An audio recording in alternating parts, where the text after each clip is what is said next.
Isa ka bang kabit? Sa may asawa, pilit na kumakapit. Tadan! Makinig ka, dahil sa sasabihin ko, ikaw ang bida. Papatol sa may sabit, pero ayaw matawag na kabit. Bigyan mo man ng katwiran, kabit ka pa rin. Wala akong pakialam kahit may mag-iba akong pamilya. Basta ako'y masaya.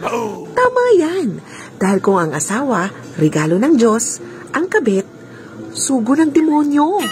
Alam mo ba na ang kabit ay parang China phone? Nakakaakit man ang itsura, mababa pa rin ang quality.